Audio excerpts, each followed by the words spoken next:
एक बार फिर से अब तमाम न्यूज़ मॉनिटर के दोस्तों का, दर्शकों का स्वागत है। खैर मकदम है। आज 28 मार्च की तारीख है। शुक्रवार का दिन है, जुमे का दिन है, लिहाजा बहुत सारी खबरें हैं। उन तमाम खबरों की चर्चा करेंगे, लेकिन बेहद कम समय में। तो सबसे पहले बात करते हैं झारखंड की राजधानी रांची के सिरम टोली फ्लाईओवर की। आपको पता है कि आदिवासी संगठनों ने इसको लेकर के एक दिवसीय रांची बंद, झारखंड बंद की घोषणा भी की थी, जो सफल माना गया। उसके बाद लगातार विरोध प्रदर्शन हो रहा था। दरअसल सिरम टोली सरना स्थल के सामने ही ये फ्लाईओवर का रैंप उतर रहा है, जिसकी वजह से आदिवासी संगठन ये मान रहे हैं कि सरहुल में उनको परेशानी होगी। सरकार से वार्ता के बाद सरकार की तरफ से ये निर्णय हुआ है कि उस रैंप को हटाया जाएगा, वहाँ से उसको शिफ्ट किया जाएगा या फिर उसमें तब्दीली लाई जाएगी, और उस पर लेकर के जो है काम शुरू भी हो गया है, जिसका आदिवासी संगठनों ने कहीं न कहीं स्वागत किया है। तो उम्मीद करनी चाहिए कि सरहुल से पहले-पहले ये काम मुकम्मल हो जाएगा, ताकि जो है सरहुल में जो दर्शनार्थी आएँगे उनको किसी प्रकार की कोई परेशानी, कोई दुश्वारी ना हो। दूसरी महत्वपूर्ण खबर झारखंड की राजधानी रांची से ही है। आपको पता है कि भाजपा नेता अनिल महतो की हत्या के विरोध में बीजेपी समेत तमाम विपक्षी पार्टियों ने एक दिवसीय बंद आह्वान किया था, जो बंद का असर भी देखा गया। इस दौरान कई बीजेपी नेताओं को जो है प्रिवेंटिव तौर पर जो है उनको जो है हिरासत में रखा गया, जिसका बीजेपी ने विरोध भी किया। साथ ही सदन के अंदर और सदन के बाहर बीजेपी के नेताओं, खासकर नेता प्रतिपक्ष बाबूलाल मरांडी ने सरकार की कानून व्यवस्था की स्थिति को लेकर गंभीर सवाल उठाए और कहा कि आज जो जनता है वो डरी सहमी है, लिहाजा झारखंड में राष्ट्रपति शासन लगाने की उन्होंने मांग की। तमाम विपक्षी पार्टियों ने, खास करके बीजेपी के तमाम नेताओं ने, तमाम विधायकों ने जो है झारखंड में जो है प्रेसिडेंट रूल की मांग की, और उन्होंने कहा कि हेमंत सोरेन की सरकार में जो है वो कानून का जो राज है वो खत्म हो गया है, लिहाजा अपराधियों के हौसले बुलंद है। ऐसे में राष्ट्रपति शासन ही एक विकल्प हो सकता है। इस बीच जो अनिल महतो, उनकी धर्मपत्नी ने दो लोगों पर एफआईआर दर्ज कराया है, और उस एफआईआर पर जो है पुलिस ने कार्रवाई शुरू कर दी है। लगातार छापेमारी भी की जा रही है।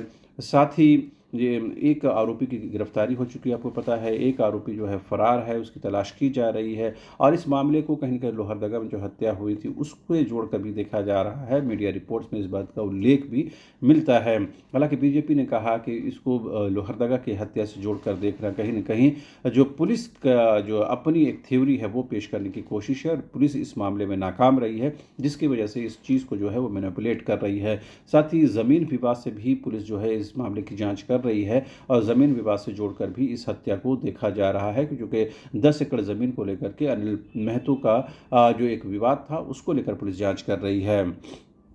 इस बीच विधानसभा में भारी हंगामा हुआ, इससे लेकर के, और रांची बंद को बीजेपी ने सफल बताया है। इस बीच बीजेपी के कई सदस्यों और पूरी बीजेपी के जो विधायक थे वो वॉकआउट भी कर गए, और कहा कि सरकार जो है कानून व्यवस्था की स्थिति संभालने में जो है नाकाम रही है, लिहाजा सदन में बैठने का कोई औचित्य नहीं है। इस बीच आपको ये भी बता दें कि जो कल 27 मार्च की तारीख थी, विधानसभा का बजट सत्र का समापन था, और बजट सत्र जो है सफलतापूर्वक समाप्त हो गया। सफलतापूर्वक इस वजह से कि विपक्ष ने बहुत ज़्यादा हो हंगामा नहीं किया, और सरकार ने अपने तौर तरीके से जो कामकाज किया, और सरकार जो इस सत्र को जो सफल बता रही है। स्पीकर और मुख्यमंत्री ने तमाम विधायकों को, तमाम जनप्रतिनिधियों को इसके लिए धन्यवाद दिया है। साथ ही बंद को लेकर उन्होंने कहा कि जो अनिल टाइगर की हत्या हुई है उसको लेकर सरकार गंभीर है, और बहुत जल्द आरोपियों की गिरफ्तारी होगी। साथ उन्होंने कहा कि इसको लेकर के बंद कॉल नहीं करना चाहिए, जो और तमाम दुकानदारों ने इसे बंद को सफल भी बनाया है। सीएम ने कहा कि जो दुकानदार हैं वो बीजेपी के वोटर्स हैं, बीजेपी ने कहा उन लोगों ने दुकानें बंद कर दी। उन्होंने बंद को लेकर के सवाल उठाए, और कहीं बीजेपी की नीयत और उनकी मंशा को लेकर भी उन्होंने सवाल उठाए हैं। बहरहाल दूसरी खबरों का जिक्र करते हैं। झारखंड के कांग्रेस प्रभारी के राजू जो है अपने तीसरे झारखंड दौरे पर जो हैं, कल उन्होंने जो है अपने पार्टी पदाधिकारियों के साथ पुरानी विधानसभा में बातचीत की। आज विधायकों, सांसदों और जो दूसरे जनप्रतिनिधि हैं, सांसद हैं, एमएलए हैं और मंत्री हैं, उनके साथ बातचीत करेंगे, और कहीं न कहीं ये समझने की कोशिश है कि झारखंड में कांग्रेस को और मजबूत और अपने पैरों पर खड़ा करने की ज़रूरत है, और उसी की कवायद के तहत प्रभारी जो है लगातार झारखंड के दौरे पर हैं। इस बीच मुख्यमंत्री हेमंत सोरेन कल जब विधानसभा का सत्र समाप्त हो रहा था, उस दौरान उन्होंने अपने समापन समारोह बातचीत में उन्होंने कहा कि सरकार रहे या फिर जाए, लेकिन परिसीमन को लेकर के वो लड़ाई जो है लड़ते रहेंगे, और इसके खिलाफ वो आवाज़ उठाते रहेंगे। इस बीच आसू के एक रातू प्रखंड के उपाध्यक्ष हैं, उनकी भी हत्या हो गई है कल। इसको लेकर के बीजेपी ने भी हमला बोला, आसू ने भी हमला बोला, और कहा कि कहीं न कहीं जो अपराधियों के हौसले बुलंद है कि एक-एक करके जो है, और राजनेताओं को और राजनीतिक प्रतिद्वंदियों के जो लोग हैं उनको निशाना बनाया जा रहा है।